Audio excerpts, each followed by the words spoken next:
Good day to you all. Thank you for joining us wherever you are. Welcome to the British Interplanetary Society's 23rd live stream evening lecture since the start of the first COVID-19 lockdown in March of last year. It's great to have so many of you here today, particularly at fairly short notice.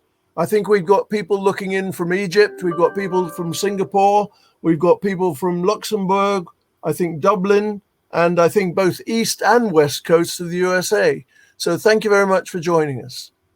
For those who don't know me, I'm Alistair Scott, a past president of the Society, and now as chair of the events committee, I try to keep all our events going, and I'm always on the lookout for interesting and forward-looking talks. I won't say anything about the BIS today, as I'm sure our speaker tonight will mention us and give us a bit more detail on our past. I'll tell you more about our upcoming events after this talk, but I can say that we are planning to be back in the BIS for our talk on the 21st of October, when Peter Swan and his team from the International Space Elevator Consortium will be dropping in on their way to the IAC in Dubai. And they'll bring us up to speed with the space elevator world. Today, we're again using Crowdcast for both the presentation and the Q&A. So most of you will already be familiar with it. Please use the chat box for your networking and the questions box for your questions. Also, please keep an eye on the questions box as you can vote up the questions you want to go to the top. And get them in fairly quickly so that more people get the chance to vote. If you enjoy this evening and want to make small donation, please click on the donate button at the bottom of the page. Every little helps.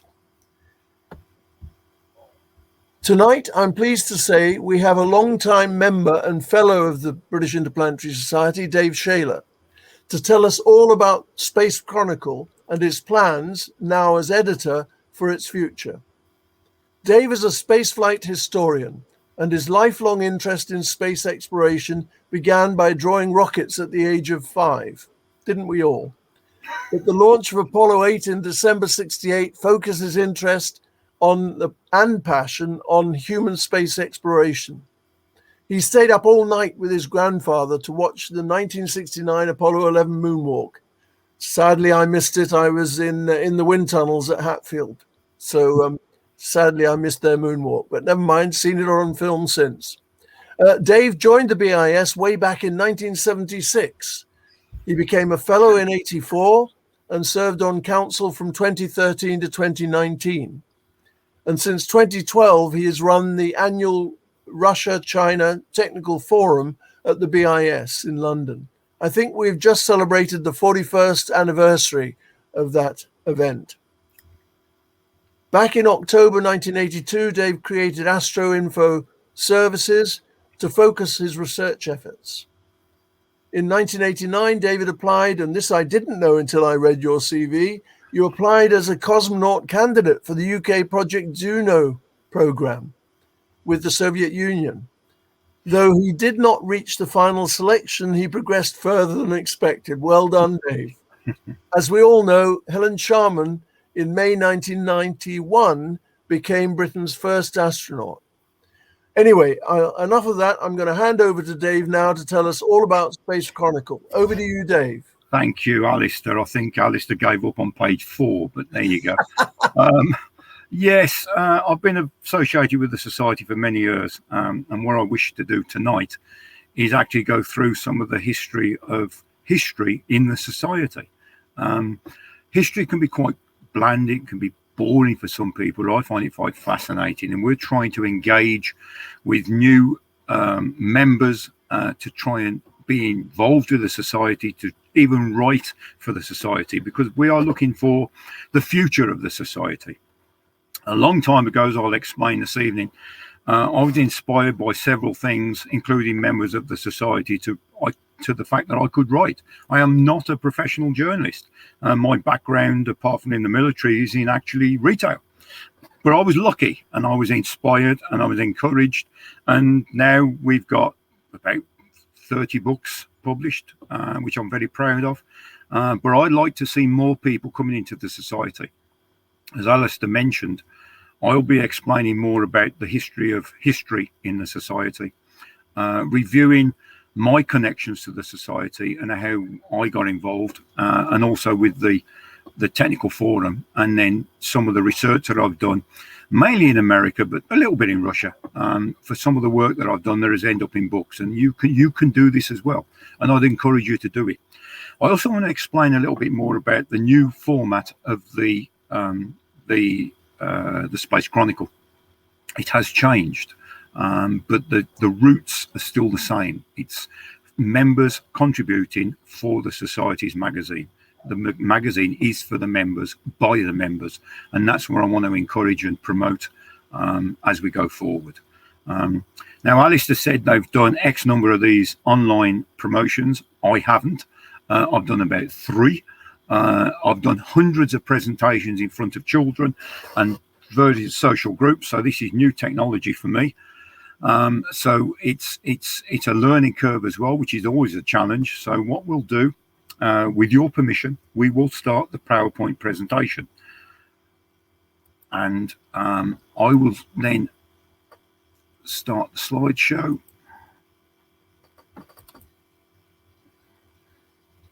And hope that you've got that.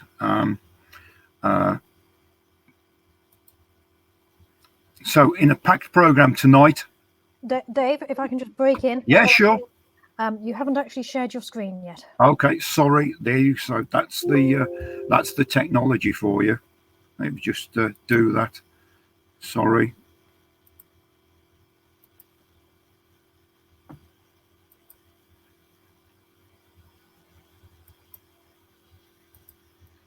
Okay, let's go back.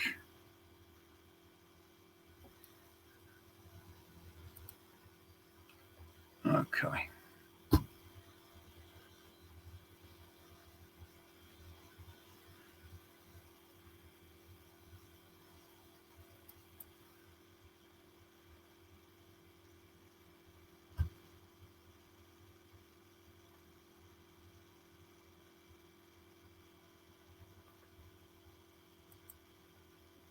That going on there?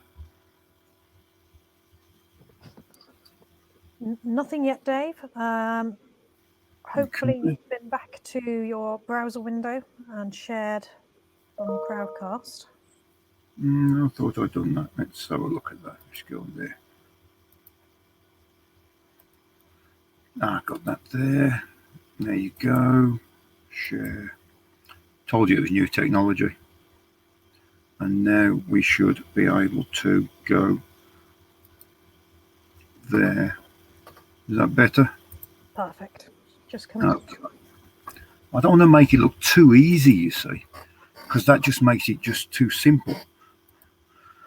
And there you go. Right. We okay now? Okay. All good now. Excellent. Apologise about that. There's always a learning curve. I've called this Chronicling the Space Adventure because obviously there is the link to the Space Chronicle. And basically it also links to the way that the society has always been passionate, really, about space history. And so what I want to do this evening is capture special moments in space history and also a personal journey with the BIS. And so I'll be running through a few slides, and then hopefully we should be able to answer some questions, if I know the answers, a bit later. But what we plan to do tonight in a packed program is I will go over a century of adventure in space. Then I'll talk about the Interplanetary Society in Britain, chronicling space history at the BIS. We will then look at the 40-year forum briefly. I will then take you on a personal journey through space history, my personal journey through space history, most of which has been connected to the society and something which you could do yourself. And then Back to the Future, which is actually back to the Space Chronicle of the new format. And then I look forward to intelligent questions, and I might even give you evasive answers. But there you go. Now, what do I mean by a century of adventure? Well, basically, spaceflight we know of started in 1957. But if you look in history, people like this, Tsiolkovsky, were the theorists of spaceflight. And if you're studying history, you would go back to these people and investigate about their work, their lives, their careers. And in fact, you could go back even further. In the late 1860s, there was a man who, Edward Hale, who wrote a book about the brick moon, which is the first story of what we now call a space station. You've got Jules Verne's stories. And if you go back even further, you've got the history of astronomy. So there's well over a century of adventure to investigate, to research, and to record. Even coming forward, you've got more modern people who have looked at the way we flew to the moon. Current people like Elon Musk with the SpaceX and the flight tomorrow of the civilians flying in orbit for 3 days. The development of the space station, going to Mars. There is the whole host of areas where we could look at people developing the theories, the technology, the studies to fly in space before we even left the launch pad. And of course, leaving the launch pad over the last 60 odd years has been recorded tremendously. From Gagarin to the current crew on the International Space Station, there's been a whole host of recordings, books, reports, stories, articles about spaceflight history, because as soon as you fly, you're creating history. History is immediate. As soon as you've done it, you are creating the history. And looking back is important. And that's what the BIS has always tried to do. And that's what I enjoy doing. And it isn't just human spaceflight. You've got robotic spaceflight as well, exploring the Earth from satellites, very topical at the moment. We're looking at quite a lot next year in Space Chronicle and Spaceflight and the BIS about Earth resources and the way that we've been looking back at the planet, certainly over the last 12, 18 months, on global change.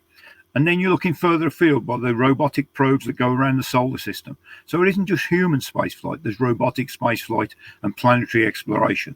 So there is a whole century plus of adventure to look at, explore, re-explore, and write about. Of course, in the society in Britain, well, that was started in the 30s by a group of individuals who were enthusiastic about rockets, the potential of spaceflight. And over the years, they achieved or created the society that we now call the British Interplanetary Society. Some of these people became very famous. And then initially it was set up in Liverpool, but there was a need to go a little bit further, and they decided over a period of years, just prior to the war, to come down to London and actually have a base here in London. One of the places they used to meet up is this. This is the Mason's Arms in Maddox Street in London. And the group of the society used to meet here in the upper floors and actually have their meetings in there and many other venues around London. We still do that with the Interplanetary Society's Soviet Forum on the Friday evening. We will meet up in the Mason Arms in Maddox Street and carry on that tradition. But just after the war in early 50s, the BIS created their first major headquarters here in Bessborough Gardens, London, Southwest 1. And here is where the main part of the society developed from the 50s into what we became today. I was very lucky to visit this society just once in 1979 for a short term. And it was in the process of being moved because even though this lasted from 1952 to 1979, the area was being redeveloped. And it was decided to move the society in the late 70s into where the current location is in South Lambeth. So in the late 70s, early 80s, as you can see here, Bessborough Gardens was being demolished. And the need was to move the society across the river, just about half a mile, just under a kilometre, to South Lambeth Road, as you can see from the map. Now, when we looked at this building, it was not what you might call fit for purpose. In fact, it was quite derelict. And it did take a bit of work and a few pennies to actually get it ready for what we now call the British Interplanetary Society in London. This is at 2729 South Lambeth Road at the time of the purchase in the late 70s. But if you went there today, that is the building that you would see. This is now the BIS headquarters in London. Of course, unfortunately, due to current circumstances, we haven't been able to visit here for a couple of years. But should you ever get the chance to come to London, and once restrictions have been released, then please visit this society, because as you will see, there is a gold mine of information, of resources, and also the opportunity to meet and greet and network with like-minded enthusiasts and other members. Now, if you want to know more about the history of the society, I can't recommend any more the Interplanetary Book, written and edited by Bob Parkinson from information at the Interplanetary Archives. And a few years ago, we also created an audio history. I'm actually on that, so are several other people. And that was created as a supplement to the Interplanetary Book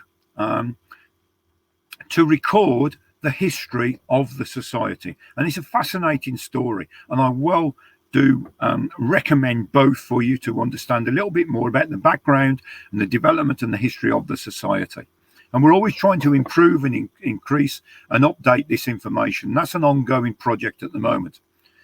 Now, one of the things that was able to be done through the move to Bessborough Gardens, from Bessborough Gardens to Lambeth, was a creation by Len Carter there on the right of a society library. Now, I have used this many times. This is in the late 70s, early 80s. And that is it today. As you can see, it is full of books and documents that generate information on human, robotic, solar system, spaceflight, including NASA reports and ESA reports and different reports from around the world. Now, I have used this many times, and I do encourage people to come along when you can, by appointment, to research inside the library. It is a wealth of information that is right here in the United Kingdom. Now, using the BIS is obviously restricted at the moment. My good friend here, Brian Harvey, who some of you know from the forum and also the books that he's produced, is researching his latest book in the library. Let me just explain a few things about this library. There's an extensive collection of reference and research archives, and they focus not only on the exploration of space, but also the history of the society itself. There are key papers from different space ages around the world. Some of them you will never find on the internet, going back several years. In fact, if you look on the computer of the library, there are over 8,800 entries of books in the catalogue. Online search facilities available for members. An online system offers you the chance for a quick search or the ability to browse by the subjects. It's a non-lending facility. However, by arrangement, you can do a limited number of photocopies for study or research purposes. We hope to develop that over the period of time. Currently, of course, COVID has cut down all contact in the actual library, but we're hoping to open it up again in the new year. And we hope that we can see you down in the library and do some research of your own and generate your own books, your own research, your own publications. That would be brilliant. We want members to use the facility that is there. Now, the other asset that is available is the archive. This is slightly different. This is controlled by the Heritage Committee, and you have to have permission, and you will have a member of the Heritage Committee of the Society be with you in the archives. Here, more valuable papers are catalogued on the Society's history and also the space programs of the world. There are many NASA documents in here as well. And also they have a real passion for preserving the history of British rocketry and producing a few books such as the one you see in the centre here on Belcleve, and that work carries on. The people that operate this mostly have been involved with the British space and rocket program, so they know their subject and they are passionate about researching and preserving the history of the society and rocketry in Britain. Of course, most of the history of space history at the BIS has been recorded in the various publications. As you see at the top, we have the selection of the magazines that you're probably very familiar with. But also there's quite a range of physical books that have been published. Now, if you want to know more about that, the website link is at the bottom there. I'll leave this on for just a few moments so you can take a note of that. But on these books, you have different subjects of British rocketry engine, studies, very famous studies on space exploration by the Society, looking back at early studies from the 50s and 60s, and also looking forward as well. And again, this series of books is being developed and promoted, and there are new titles being planned all the time. So it is a developing portfolio. And again, I encourage you to have a look and increase your own library with these fascinating books. Now we go to some of the more popular areas of the Society. One of them, the very first one, was the Journal of the British Interplanetary Society, set up, as you'll see on the left here, in January 1934. So over 9 decades of this publication has been published by the BIS. This is a fascinating history of the development of space and astronautics over the decades. It's more of an academic program. It is a little bit more educational and academic than the normal space flight and even Space Chronicle, but you've got some fascinating documents in here and real in-depth history. And again, this is well worth taking a look at for your own research. I've contributed to this magazine myself, and I find it a fascinating publication. Space Chronicle, of course, originally started as part of the journal. Back in 1980, a good friend of mine, the editor Andrew Wilson, started the Space Chronicle as an outlet to focus on space history rather than more academic studies. And that developed for the next 6 years. Then for a variety of reasons, it changed. And it wasn't until we had the new second era from 2002 to 2019, edited this time by John Becklake. As you can see, there's a design change, and we actually developed a different style here, and we incorporated a lot of papers, including the cover on this one, papers from the Soviet Technical Forum, through the 17 years that John edited and guided this magazine. Of course, the most famous publication of the Society is Spaceflight. In fact, it is the oldest ongoing spaceflight magazine in the world, I understand. The first issue was in October 1956, 1 year before the start of the space age. So Spaceflight is actually older than the program that it actually records, which is quite good fun.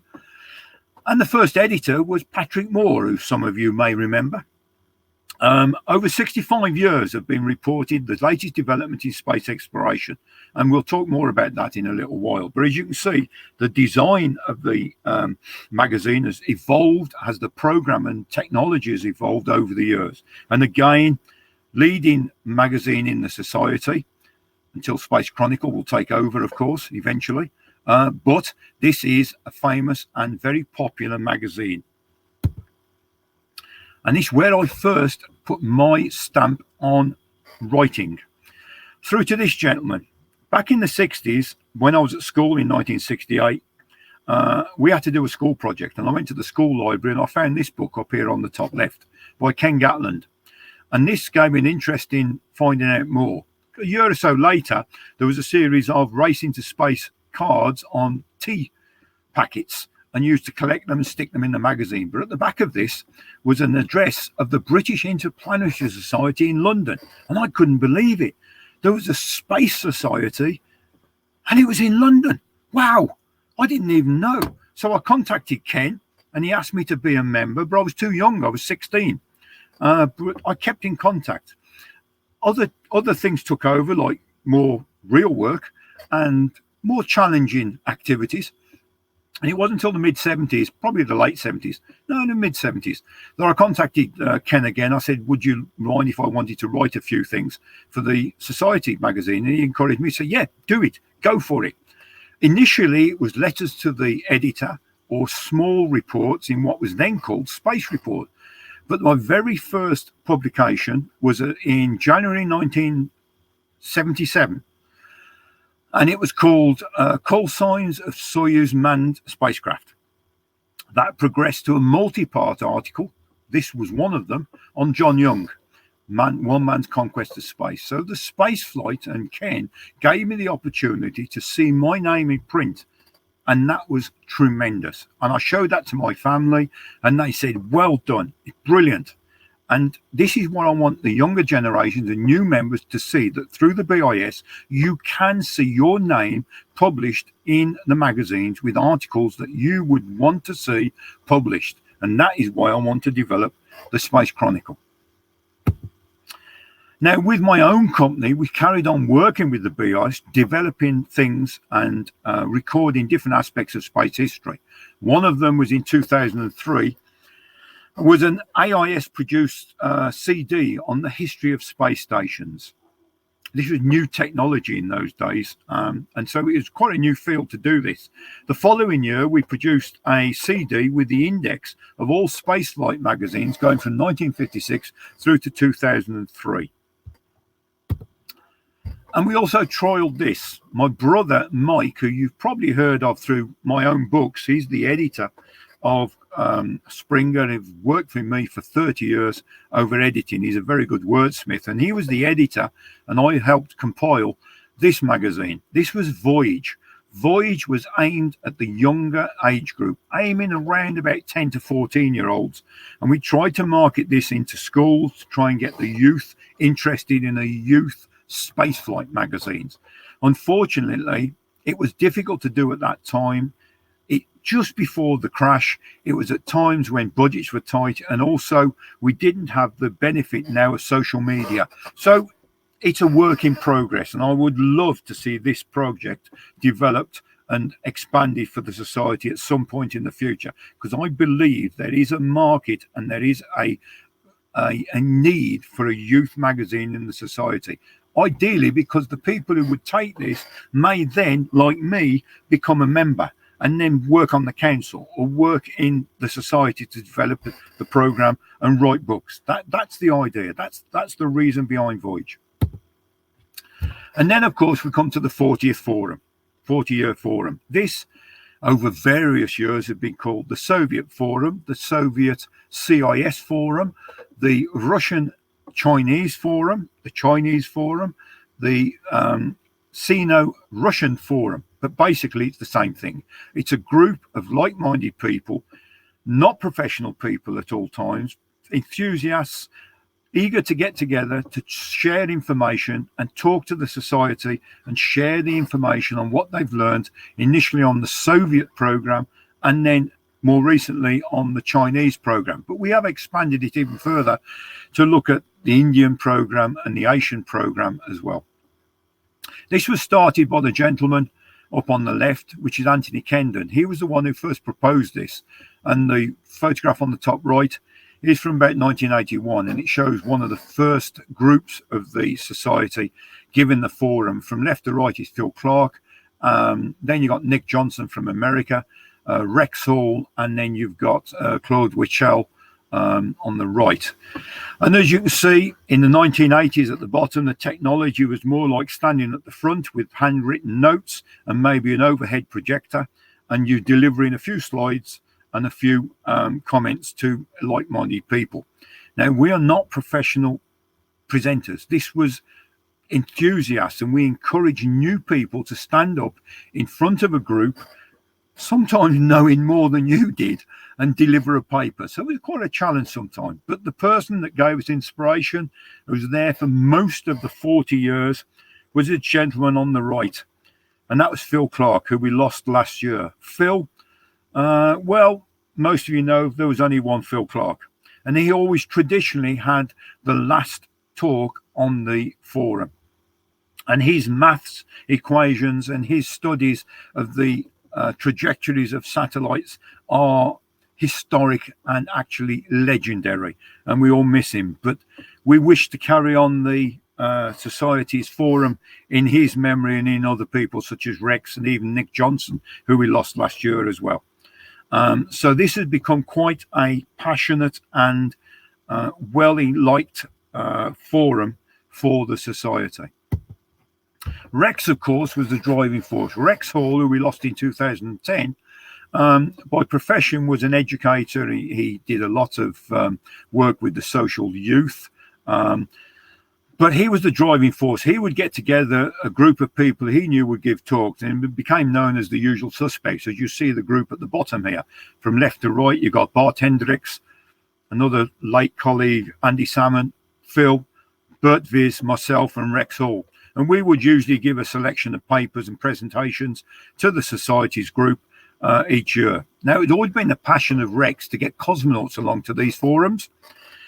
And we did sort of achieve that in Rex's time, because we also did a series of presentations and shows called Autographica in England, where we had cosmonauts come over through Rex's contacts with the cosmonaut team to give talks at the BIS, not necessarily at the forum. And at the top, you got Valery Polyakov and Yuri Usachev at the bottom, giving talks at the society. And of course, it's always useful, as Rex found, because he was not very good at technology and would groan every time something would go wrong, to have a flight engineer on hand to repair the slide projector. That always went down well. But most of the papers that we gave at the society was then converted into the magazine that you see in the middle, which is the Soviet Astronautics, a special of the BIS JBIS.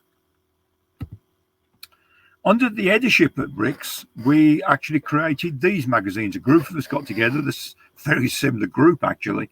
We've done the history of Mir initially, and then we had to do the Mir final year, because unfortunately the Soviets did not inform Rex that they had decided to keep Mir on orbit for another year. So we had to do another little magazine to add on to the history of Mir that you see there on the left. After that, Rex decided to look at the International Space Station and gathered the same team together to do the first and then the second volume of the International Space Station magazine book. That is still available through the society, and we're looking to develop this still. It's a work in progress, as I said. Now, personally, one of the things I did in this time was have a great contact with members of the society through the BIS, through my writings, through email, the start of email, or through actual letter writing. If you remember when you used to put pen on paper and write and put an envelope in the post with a stamp on, and you used to get a reply back, that's the way this used to start. And this magazine, called Zenit, was a self-produced, photocopied, typed out magazine I did for about 6 years in the late 80s, early 90s, edited by the gentleman up on the top right there, Neville Kidger, who, if you remember, contributed to monthly space station reports from 1979 to his unfortunate demise in 2009. That reporting now being took over by George Spiteri. But Neville was the editor of Zenit, and I compiled it with him. I produced it, we distributed it, and we posted it for many, many years. And through the Zenit, it actually gave me the opportunity to meet cosmonauts for the first time. At the bottom there, I'm talking to Grigory Grechko, who's speaking to Neville up above. And Grechko is updating the biography I did with him and updating his records for me, which I found was very good, very useful. Now, Phil sometimes couldn't get articles published in the BIS, or he wanted to do private publications. And Phil actually produced through my company, Astro Info Service, 2 publications, as well as contributing to Zenit every month, as you see here. The first on Chinese space activities, 1987 to 1988, and the second one on Soviet rocket engines in 1989. And those were published through my company, and they are available through my Astro Info Service. I've assembled all the issues of Zenit plus these special publications on the CD, and they are still available because we stopped Zenit some years ago. Another item that's available there is this publication on the left, which I did with my very great friend Rex. We put together Rex's biography details of the cosmonauts. Rex knew more about cosmonauts than even the cosmonauts did. And he was known for finding information, getting books about cosmonauts that no one else could get. Well, maybe about one. I actually found one that he never got, which is about the Vietnamese cosmonauts. It goes down in the folklore of the forum, and he was always peeved that he could never get this one book that I had. So it was always a bartering device. Unfortunately, I kept the device. He never got it as a bartering tool for the participation in the Rocketman and Soyuz. The two of us put together these two books for Springer, and Rex was fortunate to get Boris Volnov to do the foreword of the Rocketman, and Vitaly Shatalov, who we lost this year, to do the foreword of Soyuz. So that was very, very rewarding. But without Rex, without the society, without the membership of the forum, without the connections, I would not have been able to do this information. And it is so important to have that network of people that you communicate with over a period of time, you trust, and you actually share information. The key of this is the information for the information's sake, not certainly putting your name forward. The idea is to get the information out that is accurate and informative, and that's what this group always does and always has, and that is the benefit of having that friendship between Rex and the other members of the forum. Of course, this also led to a great trip, my first and so far only trip to the Soviet Union. In the middle here you see myself, slightly older, with my good friend Bert Viz and Rex during a trip in 2003 to the Cosmonaut Training Center in the Soviet Union, Russia. The research for this was for the book that you see up on the top left-hand corner on the Soviet or the Russian Cosmonaut Training Center. And again, we was fortunate to get Alexei Leonov to do the foreword. I was also fortunate to meet many cosmonauts in a short period of time, including unflown cosmonauts such as Lev Voryubov here, who should have flown on Soyuz 13, but was replaced. The reason we went there, apart from the research, it was an invite to attend the 40th anniversary of the Bykovsky and Tereshikova space flight, and here are the official celebration photograph with Bykovsky and Tereshikova and the other female cosmonauts at Star City in June 2003. So that again was a trip of a lifetime, again made possible with the contacts over many years with people in the society. The pinnacle of all this was this book. We lost Rex and some others, but in 2013, I think it was, Dom Phelan, who's standing in the middle of the photograph at the right with the book, edited this book, and he gathered interviews and articles from a number of people around the world who had been what you would call Soviet space sleuths. We'd researched and studied and written about the Soviets when it wasn't cool to do so. And from left to right here, we have Asif Siddiqui, who you know did the Challenge to Apollo and has done a fascinating bibliography of how you research Soviet archives in the post-Soviet era. Phil Clark, Bart Hendricks, Dom Phelan, the editor, myself, Brian Harvey at the back, and again Bert on the right there. And as I said earlier, Rex's passion was always to get a cosmonaut to come down to the society to do a talk at the forum. We managed sort of to do it because we had Mark Shuttleworth come down one year, the South African space flight specialist, come down to do a talk. But a couple of years ago, we managed to get through Helen Sharman and the society not one cosmonaut, but three. And we've got Afanasiev, and then we've got Anatoly Otsabarsky and Sergei Krikliev giving a talk at the forum to the society. And we thought that was fantastic. Who would have thought 20, 30 years before, when the society started the forum, that we'd actually get Russian cosmonauts talking to us about the Russian space program at the forum. And we will do it again. It is a fantastic, engaging experience. And that was a high point of that story. So where do we get to? Well, we now look at the personal side of spaceflight through myself. Excuse me a moment while I just take a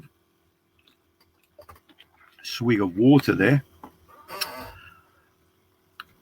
I wanted to do this section because somebody out there might say, well, how do I get published? How do I get my name out there? What do I need to do?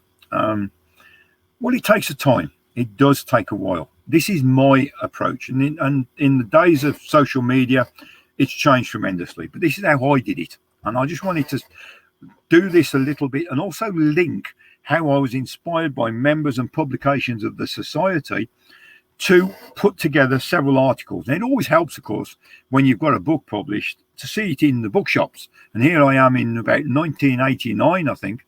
1990 at the Kennedy Space Center, and 2 of my books are on the bookshelves. That's always cool. You always feel good for doing that. And it's always rewarding. Now, my start to the space program is what you might call a little bit different. It started with an interest in 1960s. In fact, if you go back, as Alistair told you, my parents told me I was about 5 years old in the late 50s and drawing rockets. And here you see me here on the left, no embarrassment whatsoever. At Christmas time in 1959-ish, and on the sign you'll see this is a department store in Birmingham called Lewis's, and this is the Birmingham Lunar Flights. Now, you might want to consider my choice of space flight apparatus here. A donkey flying to the moon wasn't really appreciated as a 4 or 5 year old, but I didn't really know that at the time. To me, it was just pretty cool. And of course, in the 60s, my passion, my enthusiasm was for Jerry Anderson's Fireball XL5, The Adventures of Steve Zodiac, and Thunderbirds, Thunderbird 5, Thunderbird 3. I also like Thunderbird 2 as well. That was cool. And so that was my passion as well a little bit about Doctor Who, not much, and a little bit about the original Star Trek, not much, more about these things. But I also had an interest in the real space program as well. And these were some of the books that I actually collected in the late 60s, early 70s. The Man on the Moon was a publication from the Daily Mirror newspaper, and in the summer of 1969 I went on holiday with my aunt and uncle down to Devon, and this was in the newsstand, and in those days nobody had a car, so we went by coach, and in the coach station in Birmingham there was this Man on the Moon book, and I bought this and read it down avidly and found out about new astronauts I'd never heard of, and also space flights I'd never heard of, such as the Gemini program, which is, wow, what's that? And then I collected these other books over the time, including first some of the Soviet program, and of course it sort of expanded a little bit. These are still prized possessions, but this is how the collection started. And then there was school.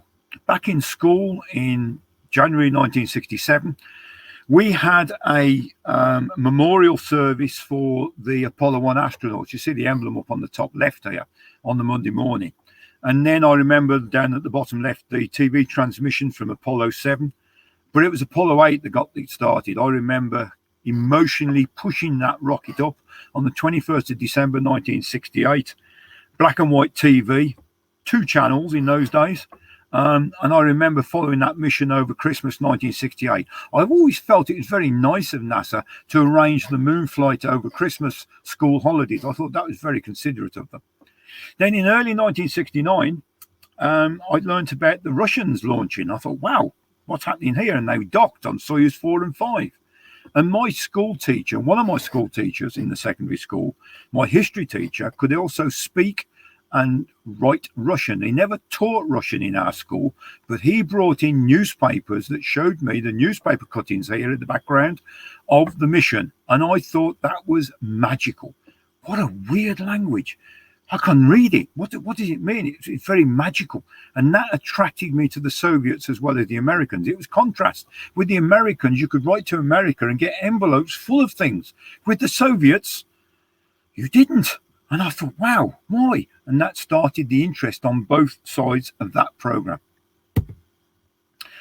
A few years later, when I was more able to be involved in the space, in the BIS, because of employment, let's say, in other areas, I became more involved with the society and contacting people. One of them was this man. This was Gordon Hooper. As you see here, another very early photograph of the forum and Rex's usual suspects, a lot younger. Bert Viz, myself, Gordon Hooper, Rex, and another dear friend, Anne Vandenberg, who is no longer with us. But Rex encouraged these people to do these talks, and through meeting Gordon, I found out several years I'd been writing to him because he'd been doing mission reports on the Soviets and writing about the cosmonauts, and he produced these fantastic books about the cosmonaut teams in the 80s here. But the one that got me interested was the one on the left. In 1977, through Gordon, he produced this book on the cosmonaut biographies. And it was duplicated and stapled and posted. And I thought, I could do that. A few years later, I did. This is the very first book I wrote. This is a book published through Astro, typed, photocopied and posted with stamps on envelopes, the NASA astronaut biographical data records on Group 3. And then I expanded. Astro was created in 1982, and between 1984 and 1992, I created this monthly magazine called Orbiter, fanzine really, on Orbiter space shuttle operations to go with the Zenit magazine I created with Neville. I also did special publications, flight operations annual reports for each year of the shuttle flying, and with another member of the society, Keith Wilson in Scotland, we produced several of these EVA reports, and this one's number 2 on STS-6. And these were produced and advertised in the magazine of Spaceflight and through the network of the people I'd learned from the Spaceflight Society and distributed by mail around the world. And that was the start of Astro Info Service that I still run today, almost 40 years later. And that was stepping stones to these. Through the society, I became involved with people such as Tim Furness on the bottom left here and provide information and photographs for the books that he was writing. I did the same with a great friend of mine, Michael Cassett, who put together the Who's Who in Space, and I contributed sections to that magazine. I was also fortunate and honoured to help Ken Gatland on 2 of his publications, providing information and photographs for his 2 books with Salamander Books. So it's a stepping stone, a little bit at a time. Of course, that then led to a growing portfolio of my own books. The first couple of books published in the late 80s. The most popular book of that era was with Salamander on the shuttle Challenger, and a couple of children's books. The one on the right, Exploring Space, actually generated a great interest and arrived at a personal favourite of mine, Joe Allen, coming over to England for a week in 1984, and we toured up to Manchester and down to I think it's down to London to the Science Museum, and we'd done a week's tour. It was a week in the barrel, as the astronauts called, doing a week of signing and doing presentations and sharing it with an astronaut. And I've done it again with Bill Thornton some years later. So that was a rewarding engagement. It was also the first time that astronauts were providing forwards to my book, which has sort of become a tradition now. Joe provided the forward and also an insert into the Exploring in Space, and Gordon Fullerton provided the forward to the shuttle book. And as most of you know now, the collection has grown quite a bit, and so has my collection of books. This is taken a few years ago, as you can probably tell by looking at me today. I wear well, but not as well as this photograph. But the books are still there. The archive is in hand and developing and expanding accordingly. So there are more works in progress. But this was my journey to develop these books. Now, we link in here with the society. Now, how did all that work benefit from the society? Well, some years ago, I wrote this book. This was looking at the Apollo program that could have been. It was looking at the Apollo 1 flight had it have flown. It looked at the Apollo 13 mission, should it have landed. It looked at the lost missions of Apollo 18, 19 and 20, and many others. Now, I'd found interest in this from way back in the late 60s, when it was plans developed to fly Apollos up to about 30 or 40 was reported. But by going to the BIS, apart from NASA, I also went to the BIS, and in the archives, I found some congressional reports that were in the archives. And in the congressional reports, I found these plans for a Block 3 command module. And it was for an expanded command module for more Apollo applications programs. And there was another illustration. There was many illustrations I put from this report I found in those archives of the BIS library down in London. And this is a concept for a 6-person command module for advanced missions that, of course, never happened. But I thought, wow, I'd never seen that. And these were in proposals that NASA put forward to Congress that clearly were not budgeted. But I thought, now that is a piece of history that was never recorded. I'd never seen these. So I thought, well, why don't I extract this, quote and credit the BIS for their help, and put them in the book? And that's how that came about. So what I call digging in the dust is really part of what this is all about. You go back into history, you look in the old archives. Paper research is much more fun than always looking on the internet. You will never find everything there is on the internet. And if you do, you must question it, because sometimes it isn't exactly as you see. Over the years, I collected multitudes of NASA documents and press releases and reports and tons of photographs, and learned that when NASA produce documentation, they do it in multitudes of volumes. This isn't actually a doc. This is a computer program. The principle is the same, because I was told by astronauts that once they assembled a pile of paper on the end of the desk from all their reports, once it fell off the end of the desk, they realized they never needed it anymore, and they threw it away. They threw it away? You're throwing away history. I couldn't believe that. I had to help solve that somehow. It helped by finally getting out here. This is the Johnson Space Center in Houston, Texas. More modern photograph. Space Center Houston is down here at the bottom, and the covered Saturn V is in the middle here. But basically, in the 80s, you had more freedom to get around than you do now for obvious reasons. But in the late 80s, when I first went here, you could walk between buildings with the appropriate press pass, and through Astro and writing for the BIS, I got accreditation to do that. And there was a taxi service that could drive you around the complex, which I thought was brilliant. And the main buildings, as you're probably familiar with, are all in the center here. But the one I wanted to tell you about is one that is still there, but what's in it isn't anymore. And that is Building 420 out at the far Gate 4, I believe it is, out on the back lot of the Space Center. The main part of the Space Center, as you see here, is down on the bottom right off NASA Road 1. Mission Control, the astronaut training facilities, public affairs, Space Center Houston. But the building I'm talking about is up here on the top left, Building 420, way out the way. And if you see, it's colored gray or brown rather, and it's called a non-historic building. Well, that's quite funny really, because it housed the NASA History Office in the late 80s and 90s, way out there at the back lot. This is a 1966 photograph. As you can see, the Johnson Space Center is, well, let's say still under development, but you can see the building clearly right out there with the arrow. And this is the little bit that I wanted to show you.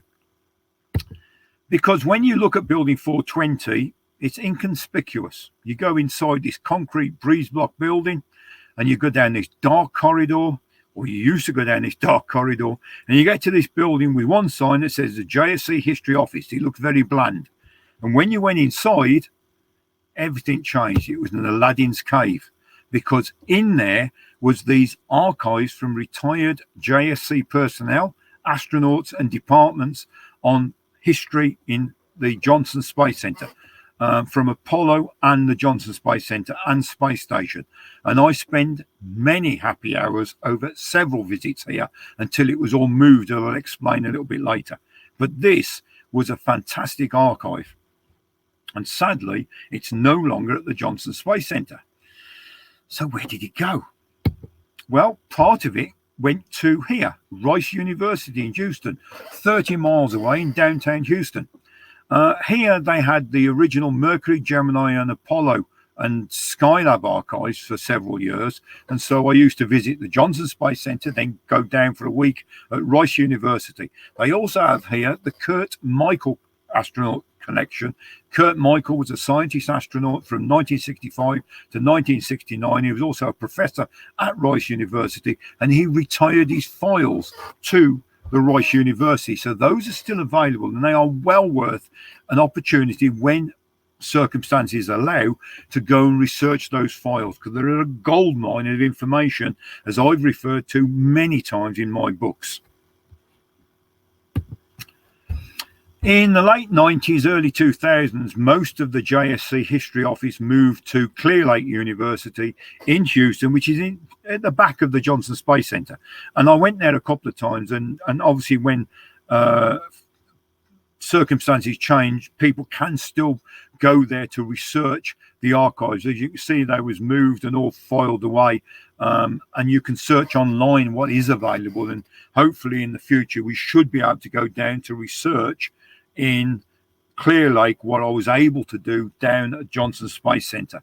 And I encourage you to do it, because it is well worth the visit and the trip and the time. You have to arrange the appointment, you take time, and obviously there are charges for photocopying, and you'd have to contact the people. But if you get the chance to see real documents that was occurring at the time they were written and produced, it's magical. I also went here. Now, if you've ever seen Indiana Jones's first movie, where the Ark of the Covenant is taken down to the belly of the archives in Washington, then this photograph would be familiar, because this is NARA, the Fort Worth Archives of the National Research Agency. And this is an absolutely gold mine for American history. Natural American history, Native American history, the Civil War, loads of things in here, including the Mercury and Gemini and Skylab files were in here, and I've researched them recently, not only for the Gemini books but also for Gemini 4. I had to contact them again through email, and they sent me some documents. So this is a fantastic archive in Fort Worth, but you do need time to research this. But this is the best part of researching space history, to get up and close and personal with real documents, to find that little bit of information that no one else has ever found or haven't understood, and try and convert that into a publication such as this. Now, this is through one of my trips to JSC. This is at the Building 5, the simulator building at JSC. And you can see the documents there the astronauts were using when they went into the simulator. Those are then retired and put into the history office boxes, and you can see here where they're archived and filed away. And if you have the opportunity to photocopy these and copy them and make notes, you assemble a massive information that you then have to get home, as I found out by that. That is my post home by mail sack, surface mail. 8 weeks later, I had that in England, and that is for one trip of the Johnson Space Center. And I must have done about 10 or 15 trips. And so you can see how this information is collected. At the time, I could collect it, photocopy it, retrieve it, and bring it back. And I found out that information that was in the press office was never transferred to the history office. So I used to photocopy it for them and send it over. And so they had it on record as well. And I can never understand why these departments never communicated. But by able to actually physically hands-on research it, photocopy it, I could bring it back and bring it in the files here that are back home now that I use in the current books. Now, one of the things linking to the BIS was this. While I was in America, I found a book on Soviet astronautics, and this was one of them. These were photocopies, not real photos, of what looked to me initially looked like the capsule of Vostok. But of course, it was the stratospheric balloons of the 1930s. And I thought that was fascinating. So I went back home, researched in the Birmingham Library, and did a lot more research, including writing to Russia, and found out more about these. And that ended up as a magazine article in JBIS, in a presentation in 1995 and an article in 1997. Fortunately, in 2003, I actually got to visit this at the Menino Museum in Moscow during that visit to Russia, and the USSR and Volga balloons are on display there, and I found that a fascinating visit to actually get the personal touch with those vehicles that I researched almost 15 years before. So we talk about now current, back to the future. So what has all that developed? Well, the enthusiasm, as you can tell, is for space history. The enthusiasm is to develop that into writing. The enthusiasm is to see new people in the society move that forward. We're not going to be here forever. It's down to new people to write and contribute and participate and make the society their own. And doing that is through spaceflight, through journals, through the books, through membership, and this Space Chronicle. And that's what I want to talk about in closing tonight. A new millennium became a new look for both magazines. JBIS was upgraded, and the current editor, Roger Longstaff, is doing a sterling job in developing this academic publication, trying to put it out in libraries, trying to encourage people to look at the more science and educational and academic aspects of papers and from presentations and symposiums. And we have a new editor of Spaceflight. As you've known from recent times, the Spaceflight has been regenerated as well. And the new editor just took over is Rob Coppinger, and he's got great plans to develop the Spaceflight magazine and incorporate and encourage and absorb membership participation as well, because that's what this is all about. These are your magazines. We can't write it. And one of the things I decided to do when I took over Space Chronicle was that I would not write the articles. I don't want to write in here. I want you to write in here. This is your magazine. So we redesigned this magazine, 36 pages, 4 issues a year. Unfortunately, in 2020, we couldn't do the 4 issues, but we did the 3. And as you can see, we designed the cover differently. The content is different. And we're encouraging people to write, especially new authors, to participate, to put their mark in the history of the society and really in the history of spaceflight as well, because it could lead to fantastic things, even careers in the space program. You might even become the next president of the society. Who knows? This year, we've actually got the 4 issues, and you can see we've looking back at Apollo 14, the anniversary of the first salute, and the retirement of the shuttle. And then I had this idea, why don't we do something special? See if this works. Why don't we devote 1 issue to a particular topic? And the topic that came up, of course, was the 50th anniversary of the launch of the British satellite, Prospero, on the British rocket Black Arrow. And so in October, we released this. This was slightly different. This was just focusing on 1 topic instead of a multitude of different topics in the magazine. And so we gathered together a good group of enthusiasts and experts and people who have been involved in the rocket program in Britain for many, many years, and put together this magazine with the idea that this could be an occasional special that comes out, maybe a collection of papers from a symposium or a forum, but we will go back to the normal format from next year. But this was the idea for the October edition, which has just been published. And I encourage you to take a look at this because it's a fascinating insight into a underplayed area of space exploration. It utilizes the society's archives. People have actually gone into the archives and pulled the documents to tell the story. And that's the benefit of having that archive here in the United Kingdom.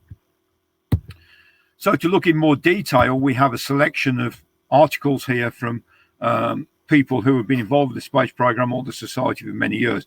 Griff did a fantastic article on the overview of the flight of the Arrow, the British satellite launch vehicle.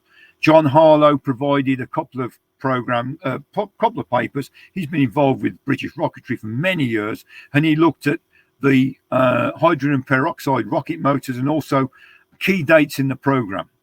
Doug Millard from the Science Museum, former council member of the BIS, was allowed us to have some photographs from the society, from the British Science Museum, to show the different aspects of exhibits in the Science Museum, and then looked at the politics behind the Black Arrow and Prospero story. Mark Hemsel looked at the considerations or the thought that maybe the Black Arrow could have been a nuclear deterrent, a nuclear missile, which is a fascinating feature. And then Tony Smart looked from the Wight Aviation Museum down in the Isle of Wight on how the replica was built back down in the museum on the Isle of Wight. And we included a list of museums from Griff to visit when we can. My Space, it was a personal view of Derek Mack's recollections of actually watching the launch, as you see on the left, down at Woolmerer in Australia, and a book review by Robin Brand. So this is a different type of magazine, but it's well worth looking at an aspect of British space history and space history generally. So what's Space Chronicle? Well, basically, Space Chronicle is divided up into different sections. Here we have regular sections. The archive space is aimed at looking at rare documents and collections from the annals of space history, like I explained. I'm talking to the NASA History Office to try and explain how that has changed over the years. And so that type of archive. Backspace focuses usually on a single image, a rare image, and recalls a milestone in space history. Memorabilia space looks on the growing market for space collectibles or stamps or medals or watches, as we've done on one occasion. Museum space is where we want reports from you. If you've been to a museum or a demonstration or an exhibition, please tell us, write about it, provide the photographs, and we can feature it so others can go enjoy it or share it if it's a short-term museum exhibition. My Space is basically tells you the opportunity to share your personal related recollections and associations with the real space program. There could be a variety of things, as you'll find out when you read the magazines. It could be from obtaining something that was very personal for you, a memorabilia type object, or actually being part of the space program. You were an engineer, you contributed to something, or you recorded something, but it's your story. Shelf Space is a book review, both new and vintage second-hand related space books. We want to know not only about the new space books across the program, but also old space books. And of course, Talk Space is the letters to me to talk about the space program and ask questions. This is how I got started in spaceflight. I used to write letters. It was in letters to the editor. I got in contact with Rexall and these different people, and we communicated outside the society and got to the forum and the books and the publication we do today. And that's how we get going. It's that networking that's one of the most important things of this forum, is the networking with the new people and different speakers. Moving forward with Chronicle, well, we want members to contribute all the time, and I welcome members, especially new authors, to publish their work. We want new and second-hand book reviews are requested, and comments on space history through the regular letters we call Talk Space features. Now, Space Chronicle is averaging on the main feature is 45,000 words, and all this information is available. If you just ask me, I will send you this detail and full in-house Chronicle guidelines for writing, and I will help you. Don't be afraid to ask. We want you to do this, and we will guide you through developing the skill of writing for a magazine. Up to 4 secondary features, as I've just explained, around about 2,000 to 3,000 words. Regular features average around about 1,000 or 2,000 words, but that can be variable. Shelf Space reviews of books are around about 100 to 150 words. Again, very variable. Backspace is a feature that is normally around about 300 words, should you wish to communicate this with one of those. And images need to be of very good quality. We want to reproduce good quality images, so we need at least 300 DPI, and I'll explain that more in the guidelines. So I hope this will give you an inspiration to contact us, to take part in the Society's publications and meetings. It's give you a background to the Society and the depth of history in the Society. It's give you an insight on how I got involved and how you've seen my story develop and how we see the development of the magazines and the books and Space Chronicle. So I thank you for your attention. I will close now, and hopefully, if the technology works, hand back to Alistair, and we will be open for any questions. And if I've got the right answer, I hope I'll try and answer them for you. So thank you for your attention. Wow, that was great. What a run through. I didn't realize we were going to cover quite so much in such a short space of time. I hope everyone's got the questions. I think I'm speaking to myself, am I? No, I'm here. Oh, right. Okay. I just heard something come back to me. No, that was fantastic. And please get your questions in now. I see I've only got 3 so far, so maybe I'm going to ask all the questions. The bribery worked. Well, I think you covered everything in such great detail that there's not much else to ask. So let's have a quick look at these questions, and then we'll see what else comes up in the next few minutes, because I'm sure there will. There's been an awful lot going on in the chat, which is quite interesting. So I think there's more networking going on behind all this than you recognize, Dave. So I think I didn't want to be frightened off by seeing all the people talking about other things while I was talking, but there you go. Well, I see questions about NARA and all sorts of things about various rockets and Apollo 40.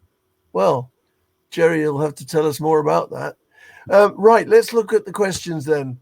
The first question is from Edward Zigoy, who says, "High road to the moon, no plans." Sorry, what are the plans for a second edition of this excellent book? They're in development. I'm not involved with that. The difficulty is because of the pictures. The pictures by R.A. Smith, the original artwork needed to be transferred into a reasonable format.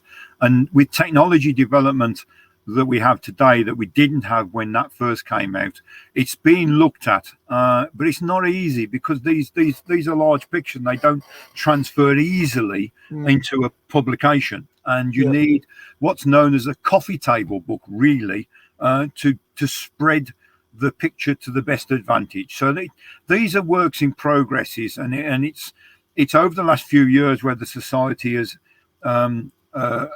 addressed and incorporated their new technology, such as we have this evening, and it's one of these things of social media and printing developments that are being investigated. And of course, for a generation that wasn't brought up that way, and I still used to doing presentations in person and writing things out and archiving, as I said, digging in the dust. To deal with social media and nothing else is challenging sometimes, and that's where there is still work to do on things like High Road to the Moon. We'll get there.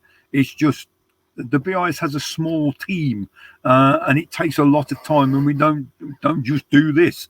There is a lot of things to do, but hopefully we will get there soon, and I'm sure that will be advertised in the BIS accordingly. Yes, I think I heard something in one of the meetings I was in that maybe next year. So it's on the cards to happen. So we'll hope for that one. Right, we've got one from Les Shoulder here now, who says, "Now that most space programs are not national agencies but commercial enterprises, how easy will it be to dig in the dust of, say, SpaceX to find out how they developed from the beginning?" Very difficult, because they will keep it close to their chests. That is the challenge. The first thing to do is establish a communication with these people, and get them to understand that you're inquiring about something that will benefit them, and that you want to do it for the benefit of the report and the program, not to actually promote yourself or even them. You've got to be careful. Commercialization is a little bit different. With NASA and that, you had to gain the trust, and certainly with people that used to be in the Air Force and things like that, you must gain the trust of these people. And it includes the same with other people in the same your peers. We with the forum, we developed a trust with each other that we could tell each other things that we knew were happening, but you wouldn't necessarily publish it.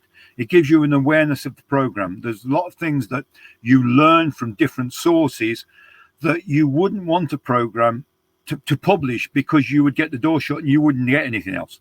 And so people have to learn to trust you. And then that allows you then that you can report about that, but you do it in a different way, that it's not so obvious where that information comes from.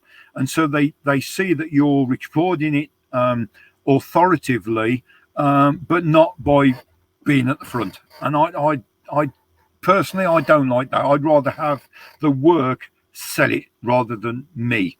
Which is the reason with Chronicle, I do not want people see enough of my stuff. I want you in the Chronicle, not me. And with people like SpaceX, it's going to be very difficult, but you need to establish your communications. Even with NASA, it's very difficult now, because it's not the NASA that we knew when we used to do it. But over the years, you get to know, and people get to know your work, and they trust and they see that you're doing it for the benefit of the program and for the history, not just a one-off. You get a lot of journalists that will just do this to put the name up front, or because next week they're writing about a footballer, or the week after a pop star. Then some book companies will make one space book, and then I'll do one biography, and then one glossy book. That's I'm not interested, really. That's not what I do. So it is hard work. It's not easy. Are we going to lose a lot now that pretty well everything's gone digital? We won't have signed letters that we can keep in the archives anymore. Yes, you don't get. I wouldn't say you're going to lose a lot, because you don't get them in the first place. Oh. The letters that are in the archives and digging in the dust is the great way of doing it, and that's where I benefited myself with all the archive I've got here and all these books you may see around me. But yeah, that is the difficult. And online, you can get some stuff. You can download it. You can print it. You've got to be careful, of course. Access to newspapers used to be great, because you could get onto American newspapers. With the Brexit that we've got, there's been a block from Europe. You can't get into the American newspaper so easily, which is frustrating. A lot of the NASA photographs you can't get. And you go online, and even the NASA website has changed, and finding things on the NASA website can be a pain sometimes, and it does take a long time. In fact, you can find things out easily on the Russian websites that you can the Americans these days, which is quite funny. But there are the enthusiasts and the members of the group who follow the Chinese, and they track it, and there's several people. You can't do it all. It's impossible. But you have this network of people that keep you informed of different aspects, and you dip in and pick out and choose things. And so that's where the benefit is having a network of people that trust, and just hope that you can capture the information when you can get it. Yeah. Well, thank you for that one. Now, the next one we've got on the list here is from Jerry Stone. And he says, Dave, I'm sure you've read The Russian Space Bluff. What do you think of it? When I read it, I thought it was quite good, because it was way back in the 70s. The trouble you've got, of course, is hindsight's a wonderful thing. If you read those now, you realise how many mistakes are in it, and how difficult the information is.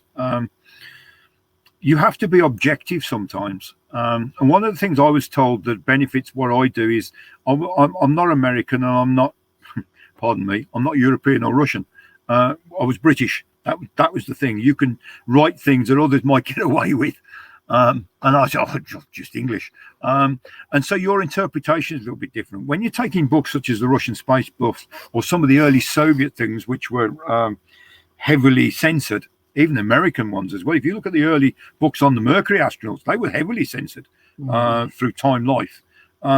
It gives a false picture. And so you have to dig into this. You can mention it, research it, and refer to it at the time, and then put a companion comment about it today, which is what I do in the Gemini books, because in the Gemini books, I go back to the official NASA documentations I've got here, just for interest.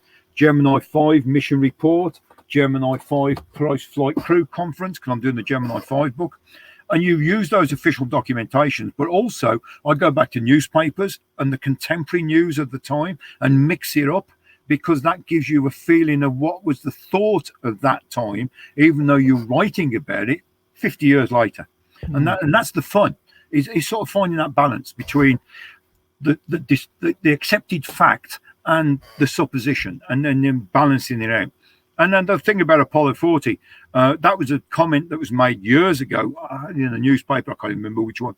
They were looking at moon bases and flying vehicles and bases on the far of the moon, and I was hoping to get to Apollo 30, Apollo 40, because they was hoping for a production line. But that was the media, and that wasn't what NASA was saying. NASA was saying they was hoping for that, but they didn't get the budget to do it.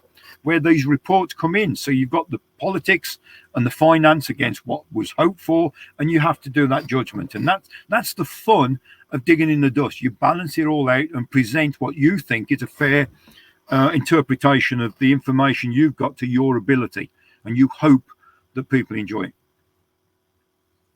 Right, we'll have to ask all our members to put something forward to you then. Right, I think we're going to move on to the I'm moving.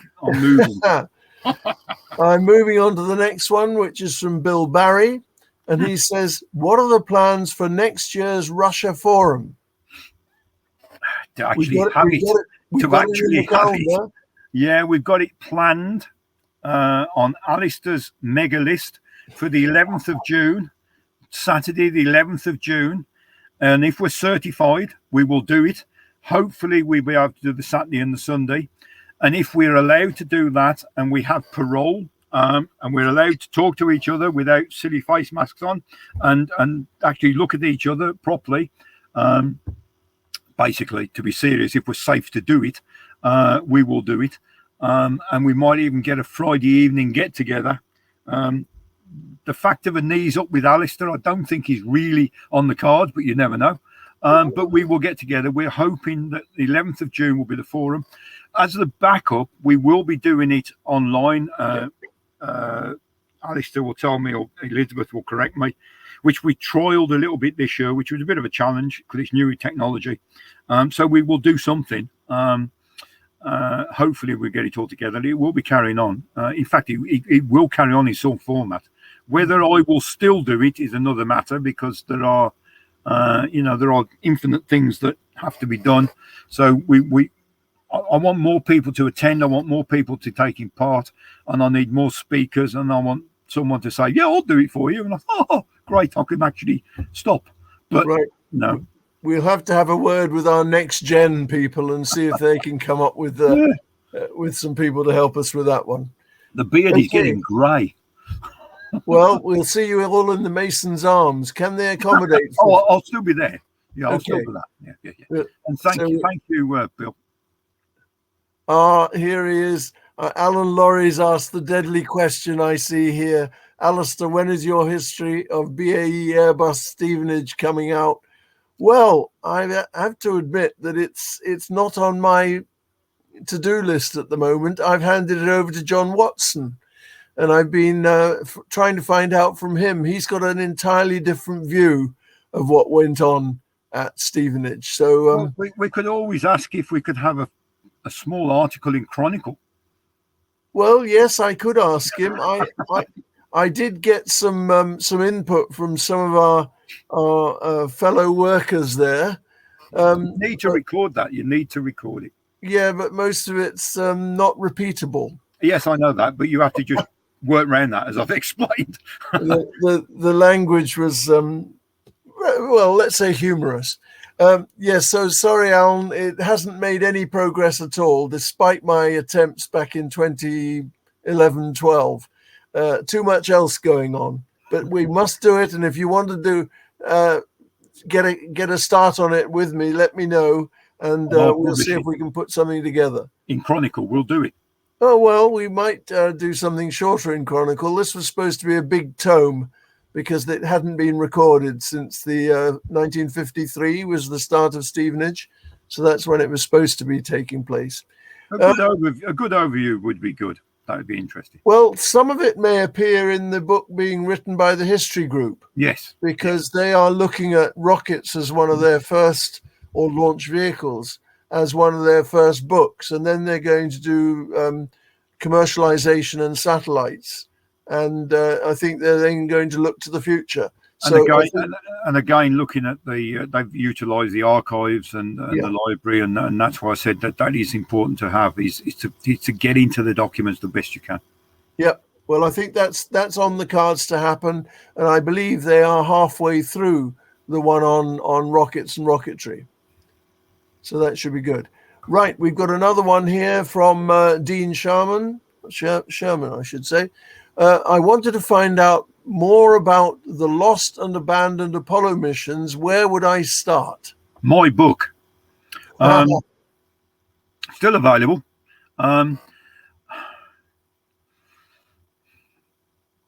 Very difficult now because the archives are actually in Clear Lake. So unless you can get out to Clear Lake in Houston, that's where they've got some of the old files. They've also got some in Rice University in the Kurt Michael papers, because Kurt Michael was a scientist astronaut and he worked on Apollo applications, and I believe he worked on LSEP and those papers. And so those are in Rice University, and they'd be worth a good start to begin with. At the BIS, like I said, there's congressional reports there. If you're in London, down at the BIS, there's a whole host of NASA reports and congressional reports that are there. I reference them in my book, and there's talk about doing another version of that later. And I've got quite a bit of stuff here, and so things will appear, but it is difficult. But there's a whole vast. A number of people have looked at different aspects in space flight. Dwayne Day has done some fantastic articles in space flight, and I'm going to say Quest, the alternate history magazine that's not as good as ours, but it's good, on aspects of Apollo missions that never happened, hardware that wasn't used, and things like that. So it does take a bit of work, but it's out there, and I encourage you to search it and use it and develop your own story.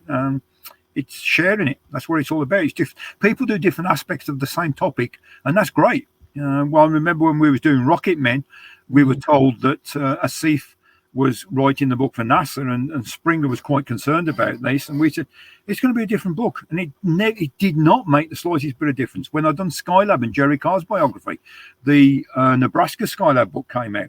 That didn't make the slightest bit of difference. There is just different angles, and people accept them and enjoy them accordingly, and that's what it's all about. The more the merrier, really. Yes, I think we've got to get people to put things in writing. That seems to be the way to go. Right. We've lost Alistair. Actually, give up on me.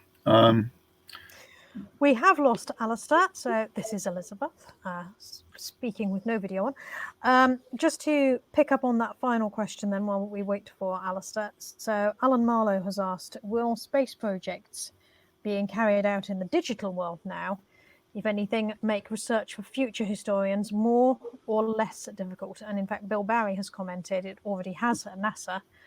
Records of the early days of email haven't been systematically saved. There's a big gap in the available data already.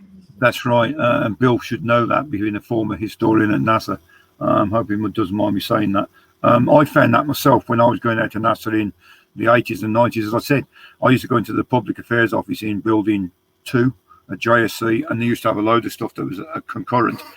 Press releases and bits and bobs, and I also found details of astronaut assignments for the different shuttle missions, and I used to photocopy them. Great, no problem. And then I used to go over to the history office and do more research, and I say, oh, you've seen it? No, we haven't seen this. And what? I couldn't believe it. And even in NASA, people didn't transfer information, and that was surprising for me. And so the astronauts would say that we were doing it, we wasn't thinking of history because it was the job. We never thought about preserving this until you guys come along and asked us questions that we'd long forgotten. Jerry Carr was the case in point. But it does make it more difficult. It is more challenging. But then again, you can understand it in a way because the program is developing quite fast and expanding. Is like if in the old days people record every time an airplane took off and who was on it.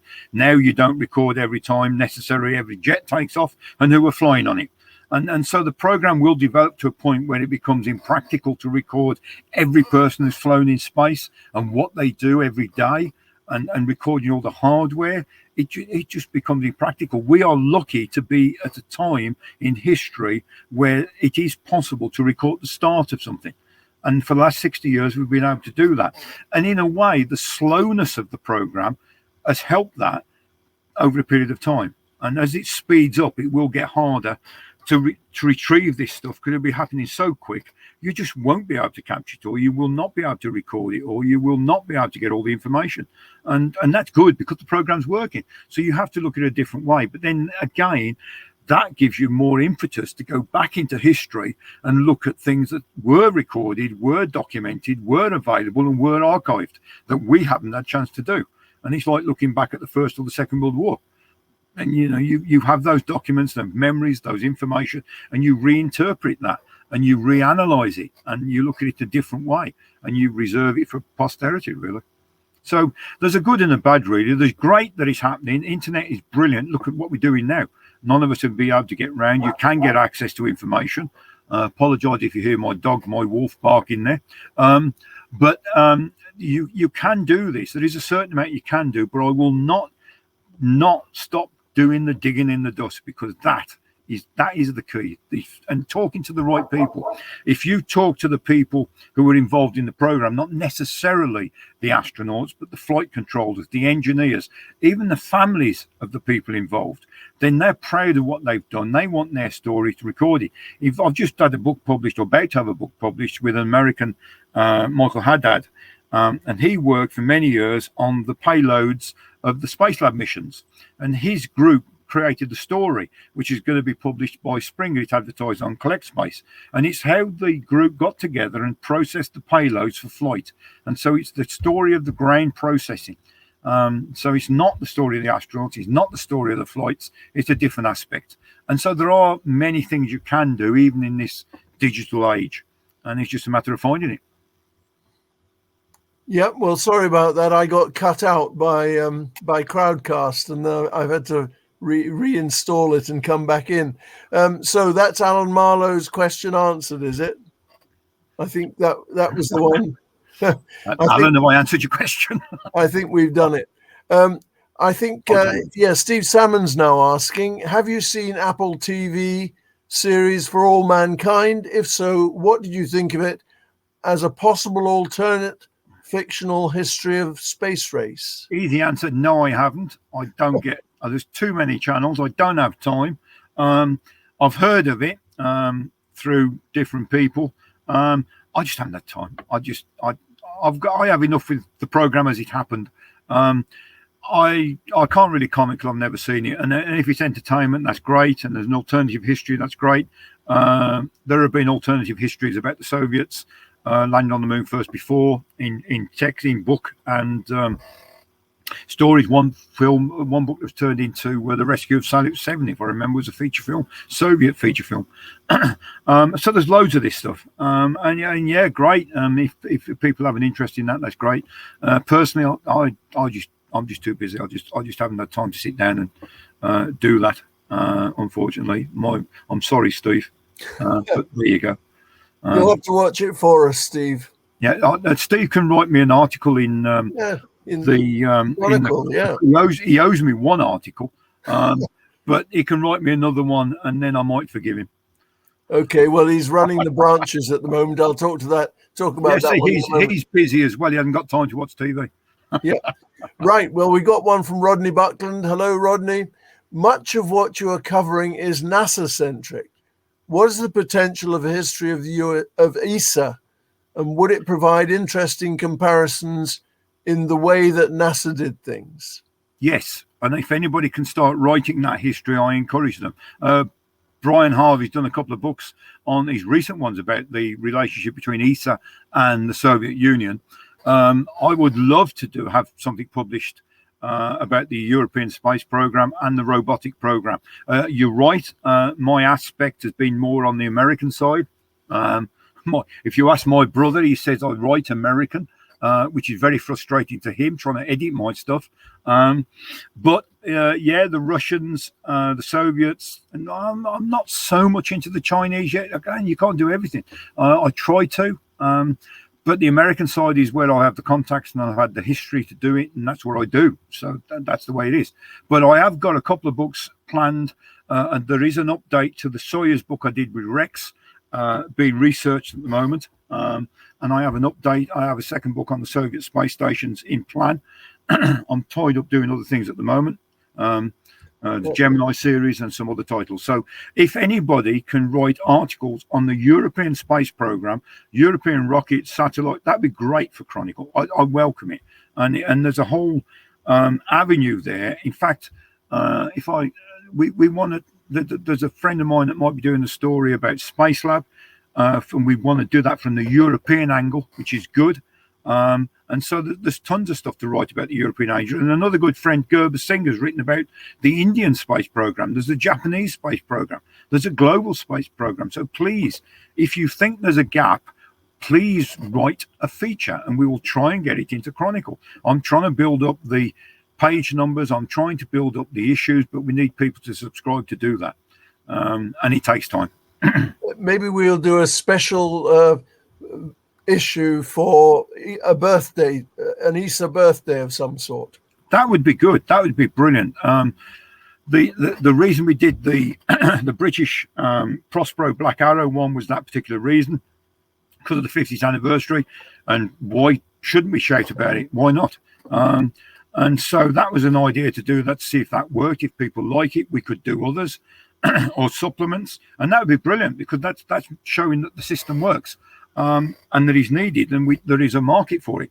And if we can get people to contribute several articles, we could assemble those together, and we can do an unmanned or a robotic one, or a European one, or an Asian one, or whatever. Really, you just need the material, basically. Now, when is you did mention it, but when is the Black Arrow one going to be available on the bookshelves? Anytime soon. I think Elizabeth could give you that detail, but it's been published now, I believe. I think issues have been issued out. It's issued now. So I would say in the next couple of weeks, it should be available. We're already working on the issue for January, which is the next one, which is already full, really. And we're working on content for April and July. The way I operate this Chronicle is that I'm working like a retail, where you're thinking about next year already, the summer and Easter and things. My background's in retail, so you're thinking well in front, and I like planning those way into front. So if you've got material, I will have it, I will look at it, I will analyse it, I will assign it, and we jiggle it around accordingly to fit as the magazines move on. Well, in fact, Elizabeth's already answered and said it's now available, and she's given the link to get a copy. So I'll have to get my copy in. Right, we've got. Buy now while stocks last. Yep. Of course, we are offering it digitally as well, aren't we? Yeah, that's why they should buy now while stocks last. That's right. Right. So Alex Wood says, you mentioned earning the trust of NASA, etc. How long did it take you then to trust? Sorry. How long did it take you or them to trust you? How did you know you'd earned it? 40 odd years. For when some astronauts told me they remember me writing to the space program and the astronaut office in the 70s, and I was asking different type of questions that were not normal. But then again, most of the things people say I do is not normal. But I was asking about certain details, certain questions. And so it took a long time, and certainly getting to the astronauts, when you interview them, they can be a little bit cagey to begin with, because I wasn't representing the BBC. I wasn't a professional journalist. I wasn't a news credited journalist. I was on the representative initially through Spaceflight or BIS, an Astro Info Service. But once they saw that I was developing the information in a positive way and not a detrimental way, and I was trying to find more information, more detailed information. And the best thing to do with the astronauts and the NASA is write to them in the compilation and say, have I done a fair representation? Have I got the facts right? Is this a fair interpretation? It's my interpretation, but is it fair? And once they say, well, yeah, that's okay, that's fine, that you do it and they see it, and then you find that you get more information and more access and more information accordingly. And you send them things and you say, well, this is what I've published, please accept this. And I'm doing this and I want to do that. And you build up a trust over a period of years. It's not something you can do in 5 minutes. And you have to earn the badges, really. You have to earn your stripes. You have to be seen to do it. On again and again and again and again for the benefit of the program on the education side of it and the recording side of it. Yeah. No more parachuting. I'll give that a long time ago. Yes, no, I wouldn't either. Yeah, it's a sudden stop at the end that hurts. Yeah. Now we've got now Jerry's made a fair point here, because he said, for the history of ESA, can someone please interview its first Director General, Roy Gibson? And of course, he is now one of our honorary fellows, and so he does know the origins of ESA. Yeah, in fact, actually a side point here, because one of the books I did with Apogee Books was on a photographic history of the space station. And through Apogee, we was able to get an agreement with NASA to access their archives, their interviews. And they also arranged me to interview people in ESA and JAXA. And that allowed us to incorporate people who worked on the early space station program for ESA, and also people in Japan who'd worked on the Japanese module. And those comments were in that book that was published by Apogee Books, Outpost in Orbit, a couple of years ago. So it is possible, and we have done it, and it's just a matter of developing those contacts, developing those communications, and being seen to deliver. You've got to publish what you say you're going to publish, and that's not always easy. Yeah, well, Richard's just been in touch with me, so we ought to keep in touch with Apogee Books. Yes. Right. Oh, yes, Rodney's made the point. He's actually given us the date, 2026. ESA is 50 years old. So there's a date for your diary. Well, that's great. And I look forward to him writing the article about that in 2026, and I'll read it with enthusiasm. But he's also added that Roy Gibson's already published the early years of ESA. So a personal account. So perhaps we've... There's a book review. There's a book review. Well, because people who don't know about that. And possibly get him to update it, because he's got some interesting stories to tell. So, yes, that might be a nice way to go. So now we don't seem to have any more questions online here, but if anyone's got any questions, they can put them in later, and we can easily get them to Dave, and we'll keep him away from his writing for a while and get him to answer some of these questions. So it really was fantastic. Oh, and Jerry said on the 30th of May, 1975. Yes, but hang on, wasn't that Eldo and Ezra? That's when ESA was formed, wasn't it? Well, this is it. Eldo and Ezra combined about then. So yeah, it's Created of ESA, I believe, then in 1975, end of May, I think. Yeah. So that's when it happened. Right, and that's, of course, when Roy Gibson came on board.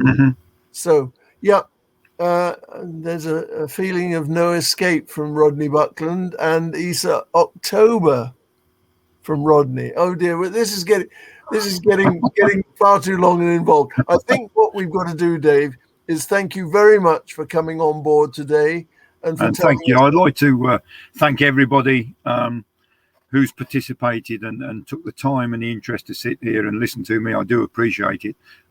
Thank you. And thank you for your interest in supporting the Society. And please have an interest in their publications, not just Chronicle. I mean, that's what I like to see, but Spaceflight Journal and all the other publications. If you ever get the chance to come down to the Society when we're allowed to, and also when we're free to do that, then please come along, and please come along to the forum, because that is a great get together. That is an assembly of old friends. And I'll buy the first pint in the Mason Arms. Only one. Right. Okay. I won't admit to that one when I get there. Anyway, thank you, Dave, for another fascinating talk and for answering so many interesting questions. Thank you for everybody for asking them, and please contact me. The email's there. If you look at Astro Info Service, you can contact me. I'm all up for communications and spreading the word, really. And please get your copy of the Black Arrow. Certainly, yes. Issue. And I must also thank Elizabeth, who's sitting in the background again, coordinating the evening behind the scenes. So that's a great way to look at things. And if you've enjoyed tonight's talk and want to make a donation, please remember to click on the donate button at the bottom. As I said earlier, every little helps. So I think, has the button now appeared on the front of the screen? Yes. That's It's great. block you out, Alistair. There's, Yeah. Now, is that something I've got to push? Let me just have a look. It says send, contribute. Oh, that's the button. Yeah, they want you to pay, Alistair. It's a bar bill. Yeah, the trouble is it's covering my notes as well, so I shall have to get that up. But yeah, there's a lot going on in space at the moment, and I think we've got a launch due tomorrow with some interesting people aboard. I don't know what they'll do for futuring the space race, but we'll see. We've got a lot happening here too, and you'll find all the details in the events page on our website. This Saturday, the 16th of September, our West Midlands branch is running online again, an afternoon series of talks by Paul Jackman, John Harlow, and Mark Perman on the Cheveline Polaris twin chamber propulsion unit. So I'm sure there'll be some interest in that. And from Monday the 27th to Wednesday the 29th of September is the UK Space Conference. And this year it will all be virtual. But I'm assured that using the Eventair platform that they've chosen, there'll be plenty of networking opportunities, and you can visit the exhibition stands and speak to their representatives on board. The comprehensive and wide-ranging speaker program is on the spaceconference.co.uk website, which is open for registration now. I hope to see some of you there. I will be there and doing as much networking as I can. The next big item in the space calendar is, of course, World Space Week, from the 4th to the 10th of October. The theme this year is celebrating women in space. So if you're running any event at or about that time, please let us know, as the BIS is the UK coordinator for all these activities. And we now have a number of events of our own in October. And I think the first one is going to be on Thursday, the 7th of October. Emanuela Palombo, a fellow of the Society and a technical officer at ESA ESTEC, will be telling us all about the design and commissioning of the Solar Orbiter Attitude and Orbit Control System, which I'm told is key to the success of that mission. So that should be a fascinating talk.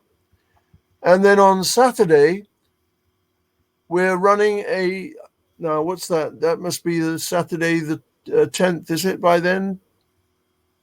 7th, 8th, 9th, yes, 10th it is. We're running a World Space Week Branches Day with talks and panel discussions from BIS Italia, BIS Southeast, BIS West Midlands, and BIS Scotland. So if you didn't know we had that number of branches, please look in and you'll find out what they've got to say. They're actually all on the events page, so look in there and you'll get the details of how to join in.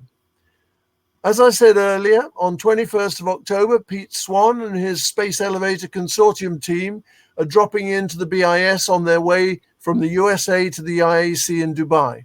They'll be bringing us up to date with the development of the Space Elevator, and that will be our first live event, I think, in the BIS for the last 18 months anyhow.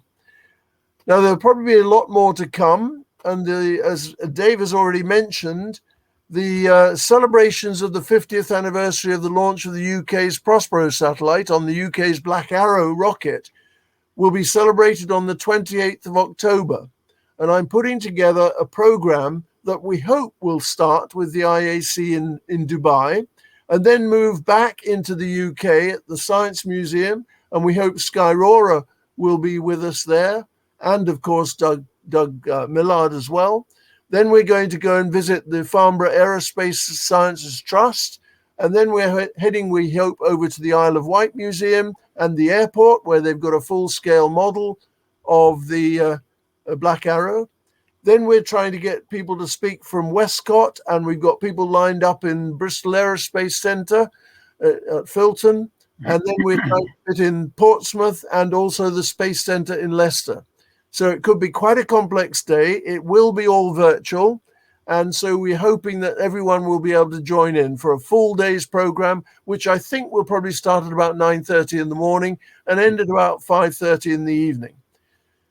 I must stop there and let you all get away for supper, but thank you very much for joining us tonight, and I hope you've enjoyed the session. And Dave, thank you very much for looking after everything and making sure it happened. And I am sorry I lost you all for about 2 or 3 minutes, and Elizabeth has let me back in, and I'll let everyone get home now and have their dinners. So thank you very much for joining. Cheers. And we'll see you Take next care. time. Bye. Bye. See you soon.